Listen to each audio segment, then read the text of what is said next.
고 노무현 전 대통령의 수사 책임자였던 이인규 전 대검찰청 중앙수사부장이 노 전 대통령의 서거를 막지 못한 건 당시 변호인이었던 문재인 전 대통령의 무능 때문이라는 회고록을 내 파문이 일고 있습니다.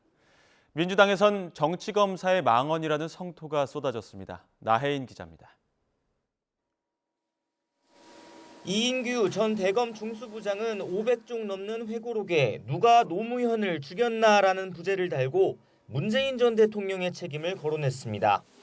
수사 당시 변호인으로서 정리할 사실은 정리하고 유리한 주장을 펴야 했지만 의견서 한 장 낸 적 없다며 애초 변호를 맡지 말았어야 했다고 주장했습니다. 노 전 대통령이 궁지에 몰렸을 땐 옆에 없다가 자신이 정치를 시작하자 검찰 수사를 악마화했다며 위선적이라고 비난했습니다.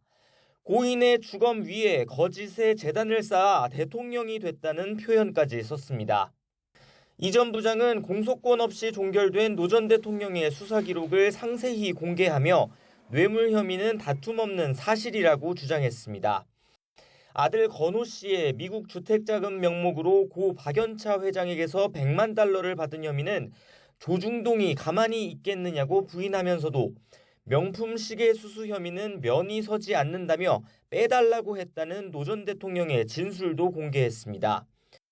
노 전 대통령이 대질 조사를 위해 기다렸던 박연차 회장을 직접 대면해선 감옥 가면 함께 통방하자고 했다고도 적었습니다. 이 전 부장은 뒤늦게 회고록을 낸 이유로 지난달 노 전 대통령 혐의의 공소시효가 완전히 끝났다는 점을 들었습니다. 논두렁 시계로 상징되는 검찰의 망신주기 수사가 고인을 죽음에 이르게 했다는 허위 사실이 지금도 떠돈다며 이제는 진실을 마주할 시간이라고 주장했습니다. 그러면서 당시 노 전 대통령의 명품 시계 수수 혐의를 언론에 흘린 건 이명박 정부 청와대와 국가정보원이라는 기존 입장을 고수했습니다. 이 전 부장의 회고록에 더불어민주당은 노 전 대통령을 죽음으로 몰아간 장본인이 망언을 쏟아내고 있다고 규탄했습니다. 검찰 후배인 윤석열 대통령이 집권하자 이제 내 세상이 돌아왔다고 외치고 싶은 것입니까?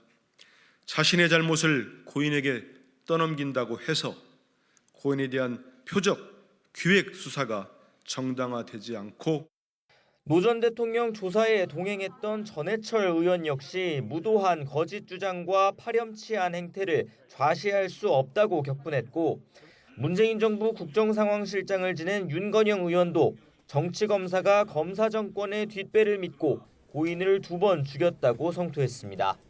YTN 나인입니다.